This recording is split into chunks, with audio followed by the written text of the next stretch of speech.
So now we're on to the absolute prize winner of my winter grayling fishing. This is a fly that I first saw in Dr. Karol Krinovich's book on Czech nymphing. It was an interesting fly. It was in the book. It was called the hybrid nymph, and it combined a sort of caddisy butt section with a Czech nymph front, and then they whacked a bead on the front end of it. It looked incredibly peculiar in the book, and I tied up a version of it that I thought looked quite good, and I found that it worked really well on the River Dee up in Wales, and then I just stopped using it for mainly because I lost them and they were incredibly difficult to tie at the time. I stopped using them, and then I was heading back to the River Dee, and I knew conditions would be tough, so I tied up a couple, and it by far outfished any other fly I had, and I knew then that it was a fly that had to take a better position in my fly box. And since then, it's accounted for several fish over 3 pounds, which is a huge grayling for anyone that does grayling fish. And its new name was coined, which is the Gummy Bummy, and it's a terrific winter grayling pattern. So slightly different hook this time. We've got the Partridge SLJ, which is a wide gape jig hook. This offers brilliant hook hold on, particularly on grayling, but also on trout. We've got a slotted tungsten bead. I'll do when I'm tying them for my own box, I'll do one with standard size bead. This is 3.5mm on a size 14, but I'll also do a 4mm bead on the same hook to give me two levels of depth charge effectively. Thread, I've got the Wax thread by Semperfli in orange in 12/0. We'll start by wrapping the thread up, and I take it just past the bend on these hooks and then bring it back a little bit and cut this tag end out, and then I get this really fun material which is Waspi stretch tubing. If you can't get hold of this, then the other one that works quite well is the UTC vinyl rib, the D tubing. This is Waspi stretch tubing in small and red. And the joy of this is it's a hollow tubing, so when you're tying it in, it's a bit stretchy, so it doesn't give you too much bulk, and will lay in a turn just on the straight shank, add a few more, and now you can pull back and put a bit of pressure on that so it's not offering too much bulk. Take it down, put a couple of turns on top of each other there, and that's in place. Then we're going to add in another material now, which is this is the Semperfli Holo Tinsel in silver. It's 0.8mm thick. I prefer this holographic tinsel over a standard silver tinsel, but they both do work if you've only got silver tinsel at home.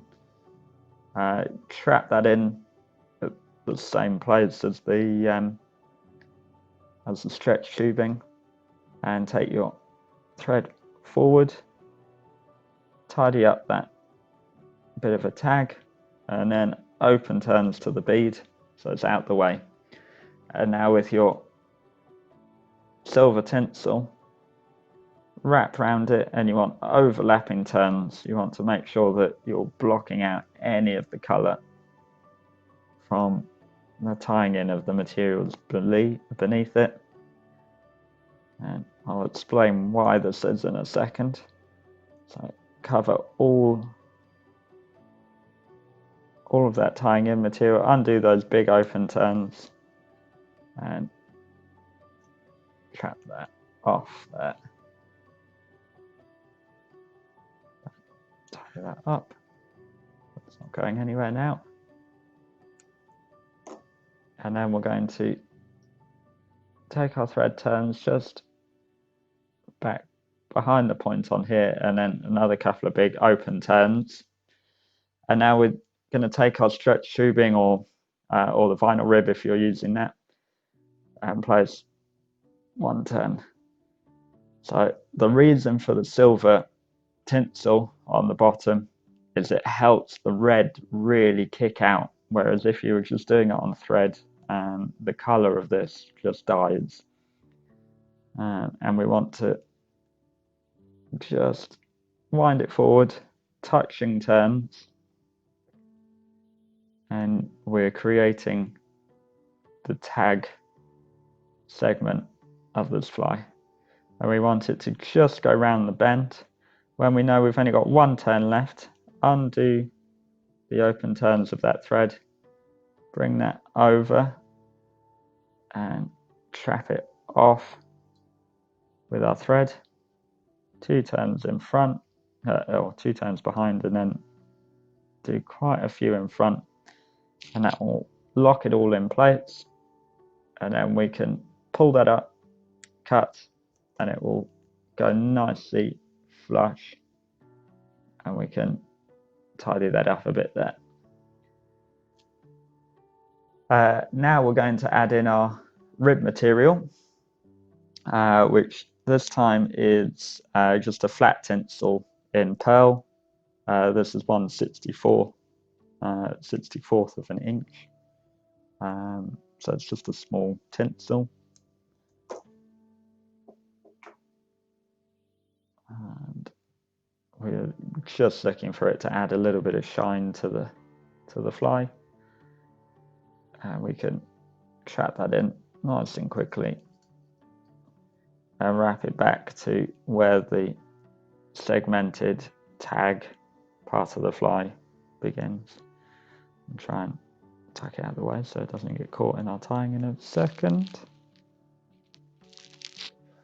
And then for the dubbing, so I've taken now red Fox Squirrel, this horrible thing, and you can cut out the fur from it, piece it all together, and you end up with a lovely spiky dubbing here, which is a lovely natural grey colour with bits of tan and red and cream, so lots of colour variety, but also a really good mix of easy to dub under fur, and then the harder to dub but great buggy material of the guard hairs.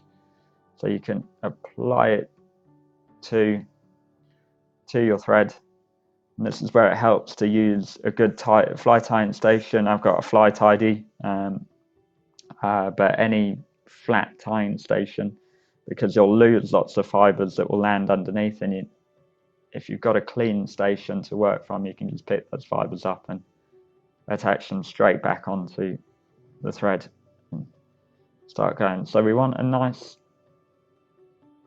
fine noodle of dubbing to begin with, because that's our bulky area of tying. You'll see these guard hairs beginning to kick out here.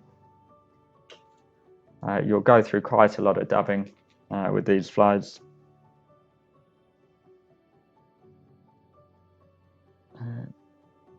So we'll add a bit more here.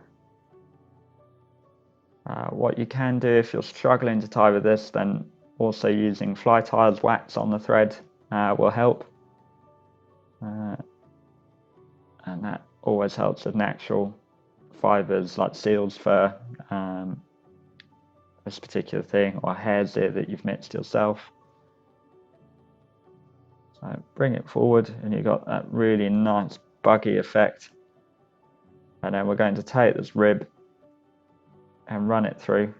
You'll catch the odd fiber here and there, but largely they'll stay untouched. And take your thread through back in front there. And now this is why we use the orange thread instead of any other colour. We're actually going to build up a little bit of a thread collar there, and you'll see how that orange will begin to pop. And we'll go in with the whip finish tool now and finish it off. You can add glue on this. Again, I'm not a big user of glue, so it's absolutely fine to fish without. Grayling aren't toothy, so they're not going to do too much damage to this fly. But there you have it, the Gummy Bummy, or if you want a better name, the hybrid nymph, where you've got this red tag, this really buggy body profile, and then a thorax area, an utterly devastating grayling pattern, one that should definitely be fished this winter. All of the tie materials can be found in the description on the video. If you found this video useful, please do give it a like.